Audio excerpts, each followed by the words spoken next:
दोस्तों, शायद ही आपको पता होगा कि जिस अफगानिस्तान को आज दुनिया अस्थिरता, संघर्ष और आतंक की सुर्खियों से जोड़कर देखती है, उसी जमीन के नीचे इतना विशाल खनिज भंडार दबा हुआ है कि कई अंतर्राष्ट्रीय आकलनों में इसकी संभावित कीमत करीब $1 ट्रिलियन तक बताई गई है।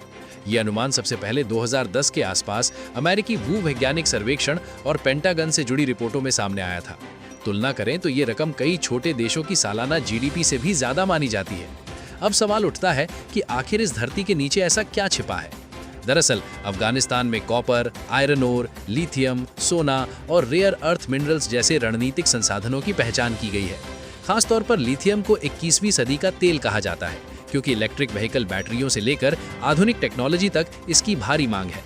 यानी जब दुनिया पारंपरिक तेल से हटकर इलेक्ट्रिक और क्लीन एनर्जी की ओर बढ़ रही है, उस समय अफगानिस्तान के पास भविष्य की ऊर्जा का अहम कच्चा माल मौजूद माना जाता है। लेकिन अगर मैं आपसे कहूं कि इन खनिज संसाधनों तक पहुंच बनाने की दौड़ में भारत की एंट्री हो चुकी है, तो शायद आपको हैरानी होगी। अब इस पूरे घटनाक्रम को समझिए।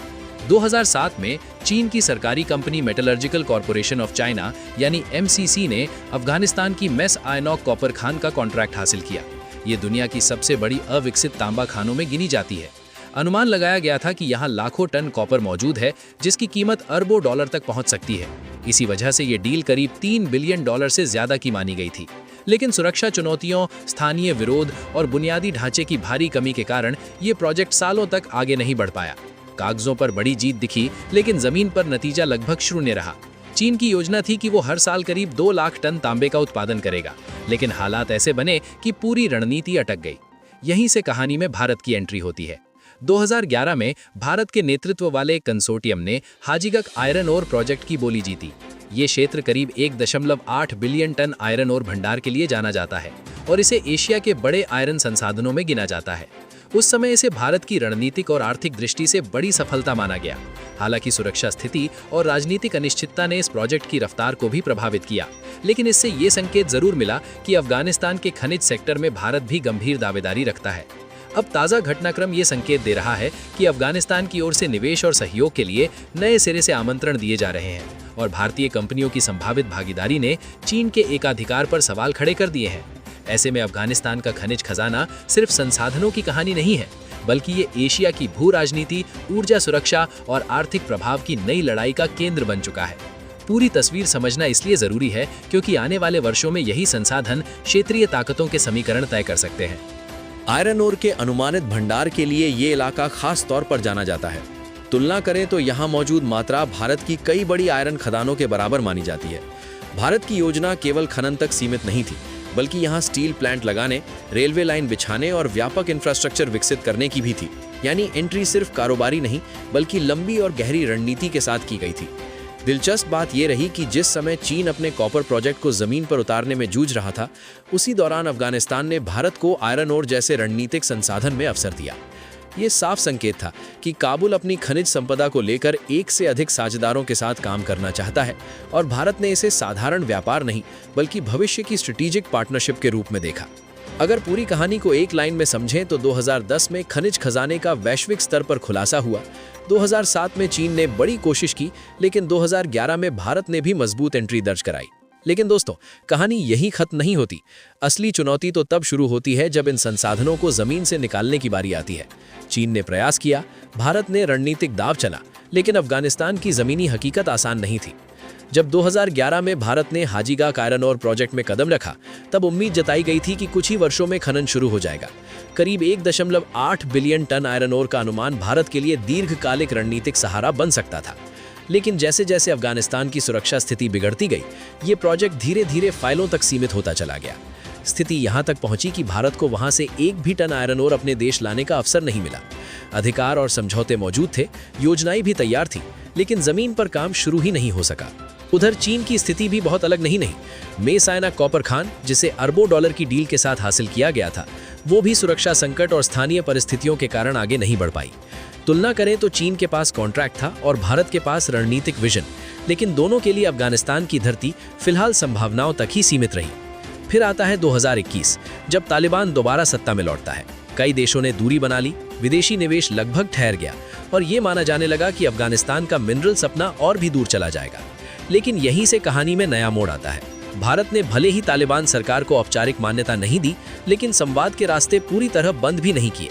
2022 में भारत ने काबुल में अपनी तकनीकी टीम भेजकर संकेत दिया कि वो जुड़ाव बनाए रखना चाहता है। इसके साथ ही हजारों टन गेहूं, दवाइयां और मानवीय सहायता भेजी गई। ये सिर्फ राहत नहीं थी, बल्कि एक रणनीतिक संदेश भी था कि भारत अफगान जनता के साथ खड़ा है और भविष्य के विकल्प खुले रख रहा है। इसी दौरान तालिबान की ओर से भी सकारात्मक संकेत आने लगे। भारत को क्षेत्र का अहम आर्थिक साझेदार बताया गया और पुराने प्रोजेक्ट्स को फिर से शुरू करने की इच्छा जताई गई।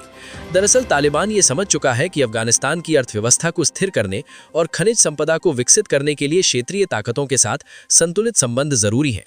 ऐसे में आने वाले समय में ये देखना अहम होगा कि क्या वर्षों से कागजों में अटके ये प्रोजेक्ट आखिर जमीन पर उतर पाते हैं या नहीं। वह समझ चुका था कि अगर देश को आर्थिक रूप से मजबूत करना है तो सिर्फ एक देश पर निर्भर रहकर यह संभव नहीं होगा। चीन की बड़ी बड़ी घोषणाएं जमीन पर अटकी हुई थीं और प्रोजेक्ट आगे नहीं बढ़ पा रहे थे। ऐसे में भारत का अनुभव, संतुलित कूटनीति और इंफ्रास्ट्रक्चर निवेश की क्षमता अफगानिस्तान के लिए अहम विकल्प के रूप में सामने आने लगी। और फिर 2025 में पहली बार ऐसा संकेत मिला जब खुद अफगानिस्तान ने भारत की ओर खुलकर हाथ बढ़ाया। दरअसल 2025 तक आते आते अफगानिस्तान की आर्थिक वास्तविकता साफ दिखने लगी थी। देश को अपनी अर्थव्यवस्था संभालने के लिए बड़े पैमाने पर विदेशी निवेश की जरूरत थी। कई पश्चिमी देशों की दूरी के बीच काबुल ने भारत को एक भरोसेमंद और संतुलित साझेदार के रूप में देखना शुरू किया। इसी दौरान अफगानिस्तान के वाणिज्य और उद्योग मंत्रालय की ओर से भारतीय कंपनियों को रेयर अर्थ और माइनिंग सेक्टर में निवेश का खुला निमंत्रण दिया गया। इससे भारत के सामने ये अवसर आया कि वो चीन की मौजूदा पकड़ को रणनीतिक रूप से चुनौती दे सके। यानी जिस खनिज खजाने तक पहुंचने के लिए पहले वैश्विक शक्तियां दौड़ लगा रही थीं, अब उसी के दरवाजे भारत के लिए औपचारिक रूप से खोले जा रहे थे। ये कोई साधारण प्रस्ताव नहीं था, इसके पीछे स्पष्ट रणनीतिक संकेत छिपा था।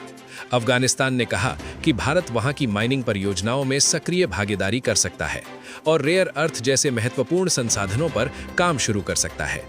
तुलना करें तो जहां चीन पहले से ही कॉपर प्रोजेक्ट में अटका हुआ था, वहीं भारत के सामने एक नई और अपेक्षाकृत साफ शुरुआत का अवसर खड़ा हो गया।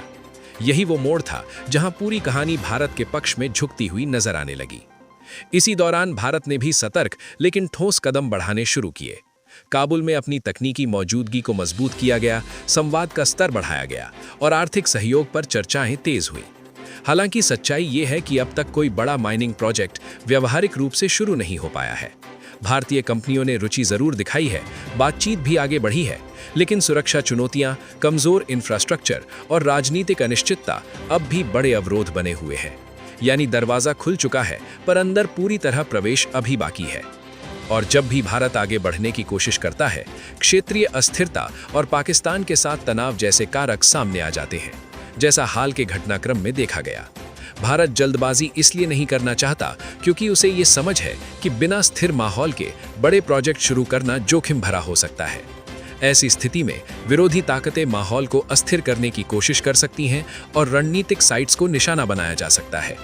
वैश्विक परिप्रेक्ष्य में देखें तो रेयर अर्थ और अन्य क्रिटिकल मिनरल्स की सप्लाई चेन पर चीन का दबदबा काफी मजबूत माना जाता है।